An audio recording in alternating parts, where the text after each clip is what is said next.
Salut à tous, bienvenue sur la chaîne Paye ta règle, c'est le Jordi Clapas.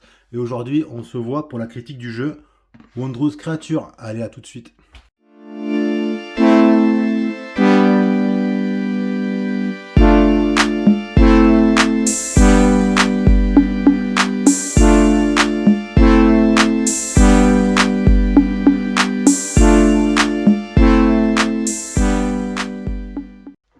Allez, c'est parti, on démarre avec les points positifs.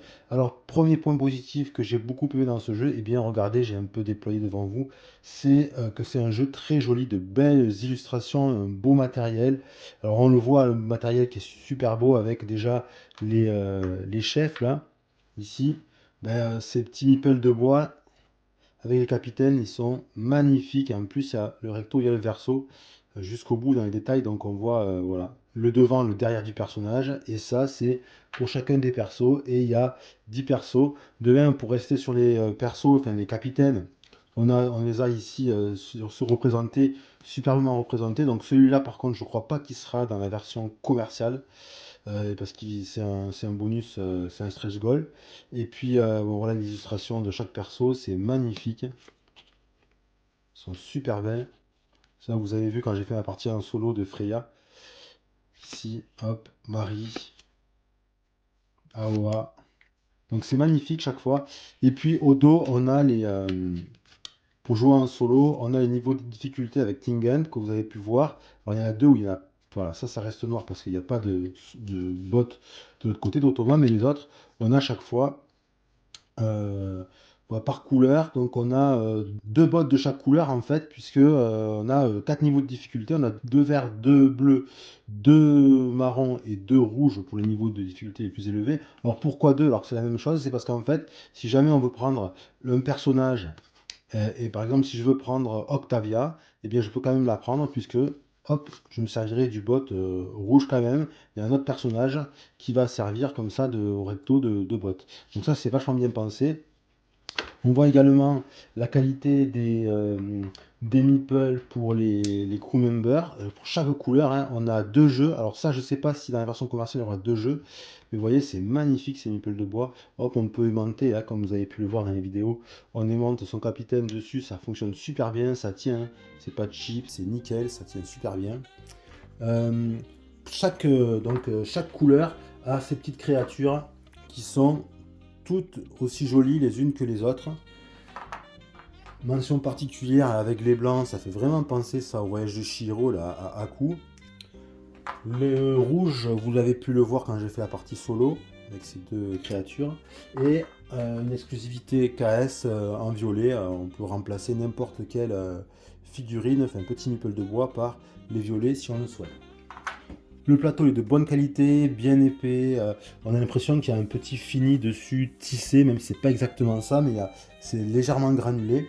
Les cartes, elles sont magnifiques. Les illustrations sur les cartes sont magnifiques. Ça fait vraiment, comme j'ai déjà dit, Pokémon. Alors, les cartes, elles ont pas vraiment, elles ont un fini lissé, mais je sais pas si vous voyez, mais ils se sentent pas énormément, mais elles sont de belle qualité les cartes. Donc un matériel magnifique, illustration magnifique, comme vous pouvez le voir.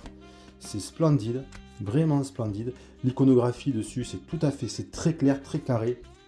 Donc ça, c'est vraiment un gros point positif. Le deuxième point positif que je vais nommer, ça va être cette idée le sentiment de toujours pouvoir faire quelque chose.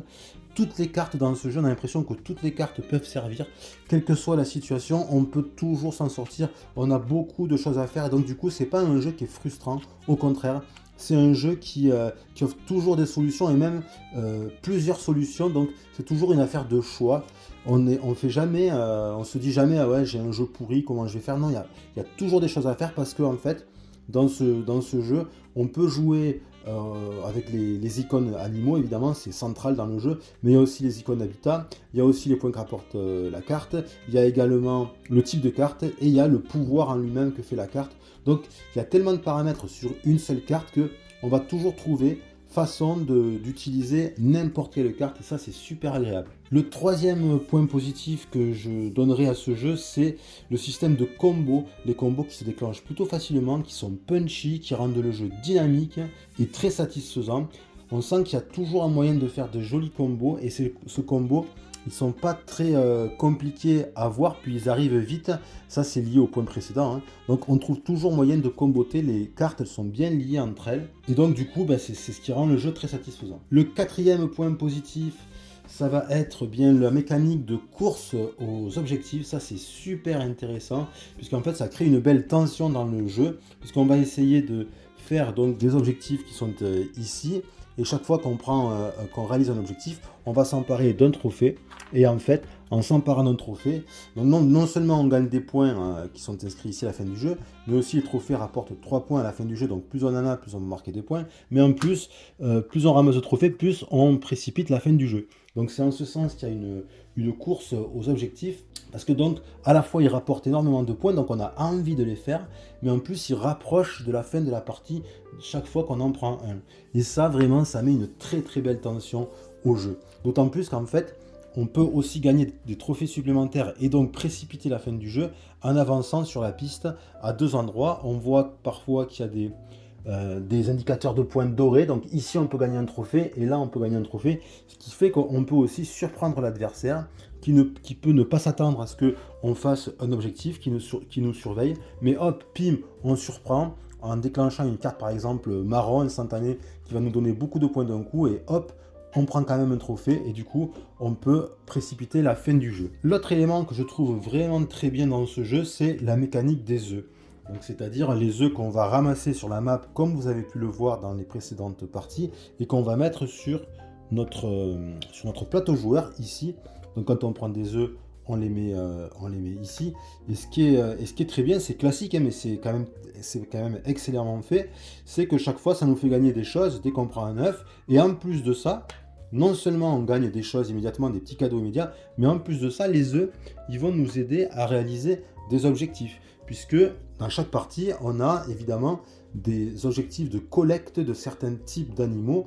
Donc, en fait, à la fois les cartes nous permettent d'avoir des icônes animaux, mais les œufs en eux-mêmes nous permettent d'accélérer la collecte de ces icônes, puisque ils comptent comme une icône. Et ensuite, il y a le système de les retourner pour les utiliser. Bon, il y a aussi une autre mécanique avec ces œufs, c'est ce système donc de je retourne un œuf, est-ce qu'il est non éclos, éclos? Et il y a des cartes qui reposent cette mécanique, des œufs éclos, non éclos, qui peuvent nous faire aussi gagner des points. Donc ça, vraiment, bien joué, cette mécanique des œufs qui viennent compléter la recherche d'icônes et la course objectif.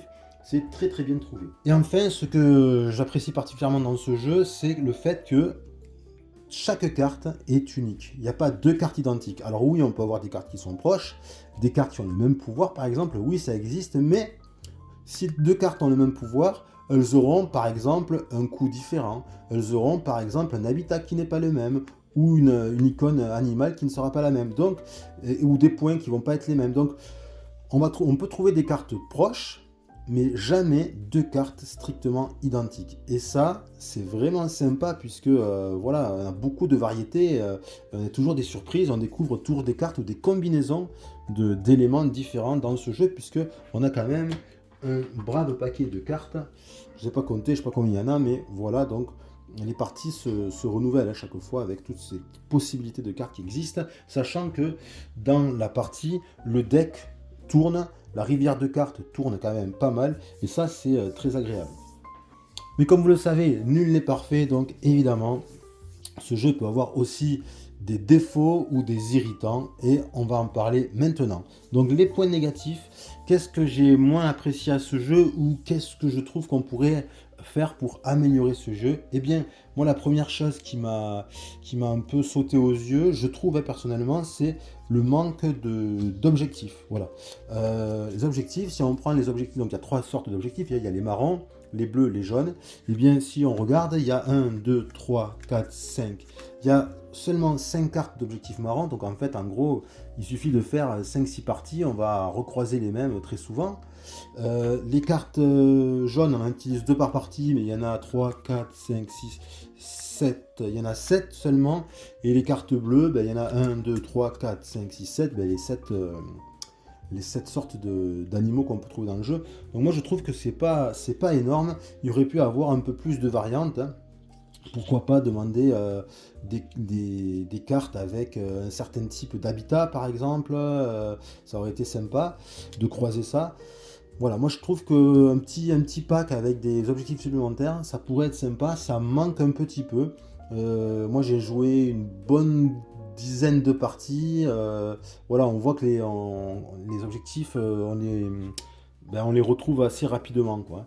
Donc ça, voilà, premier point négatif. Autre point qui peut ne pas être apprécié par les joueurs, c'est la fin qui peut être abrupte. Voilà, la fin du jeu, elle peut être abrupte. C'est pas un jeu très long. Et puis on se prend rapidement au jeu parce que bon, voilà, c'est très très plaisant la mécanique, hein, faut voir les points positifs. Mais la fin du jeu, des fois, elle arrive de façon poum. C'est la fin, poum, on n'a pas vu venir.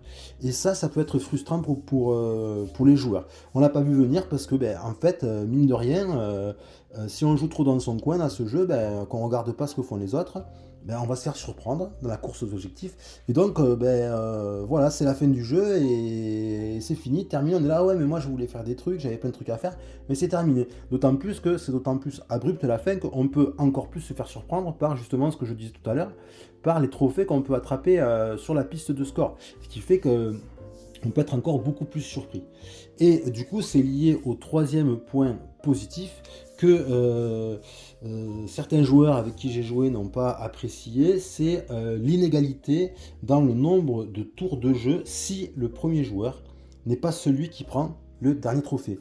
Ça, c'est vraiment spécifique un peu à ce jeu. En fait, dans ce jeu, hop, je l'enlève pour faire la démonstration, la personne qui prend le dernier trophée ne joue plus et tous les autres joueurs peuvent faire un tour supplémentaire. Donc ce qui fait que quand le premier joueur n'est pas celui qui prend le dernier trophée, eh bien ça veut dire que le premier joueur, enfin ceux qui jouent avant, ben, ils vont jouer un tour de plus. Et ça, eh ben, voilà, ça a pu frustrer, d'autant plus que quand on combine ça à quelqu'un qui se fait surprendre par la fin du jeu, ben, ça peut piquer, quoi. Voilà, ça peut piquer parce que la personne peut dire ah ben ouais, mais moi j'ai joué un tour de moins, si j'avais joué le même nombre de tours que tout le monde, ben, j'aurais pu faire ça, et donc c'est pas juste, quoi. Voilà. Donc ça, c'est un irritant, on va dire. Après, pour contrebalancer ça, on peut dire aussi que ben voilà, ça fait partie du jeu, c'est justement à calculer. Hein, ça fait un peu côté jeu d'allumettes. Là, vous savez, il faut en prendre 3 allumettes, 2 allumettes, une allumette, et voilà.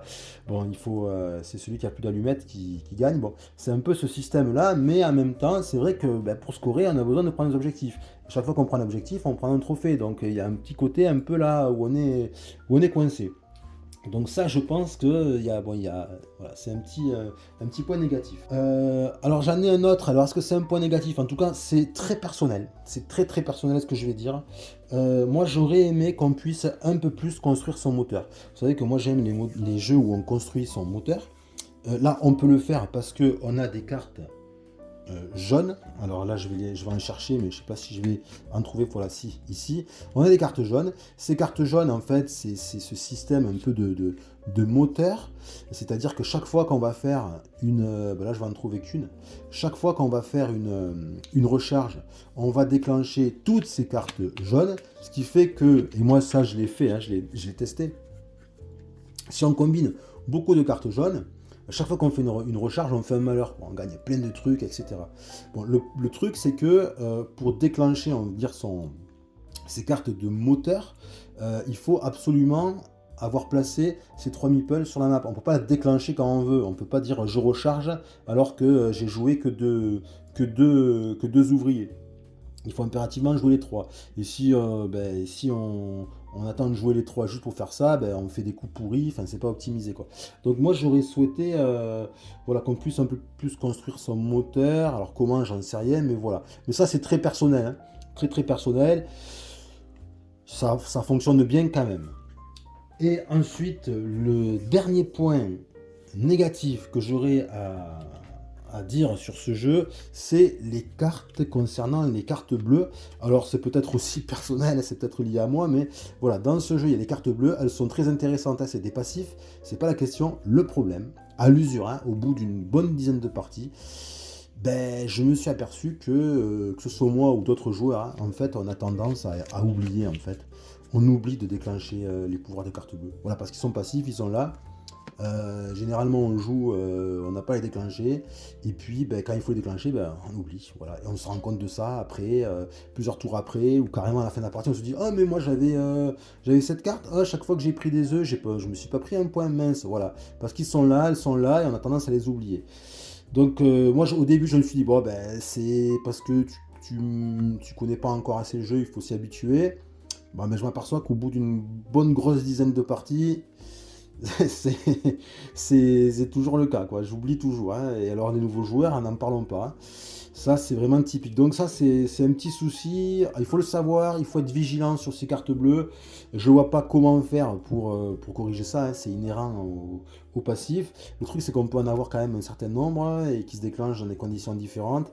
Donc, voilà, ça, ça peut être pénible, ces cartes bleues, à ne pas oublier. Alors, au final, que dire de ce jeu Wondrous Creature? Eh bien, ce que j'en dis, c'est que c'est un excellent jeu de construction de tableaux de cartes, parce que c'est sa principale mécanique, même si c'est pas l'unique. C'est un jeu qui est très dynamique, c'est un jeu qui offre des choix intéressants, là où un jeu comme Everdell peut être frustrant, lui, il n'est jamais frustrant. On n'est jamais en train d'attendre la carte qu'il nous faut pour notre jeu. Non, pas du tout, on peut toujours faire quelque chose. Les combos sont également puissants et satisfaisants. Le jeu est plutôt rapide et la course aux objectifs renforce ce sentiment. Donc c'est un jeu qui est prévu pour mars 2025 en français, un jeu qui sera édité par Super Meeple et c'est un jeu que je vous recommande chaudement. Allez, salut, à la prochaine.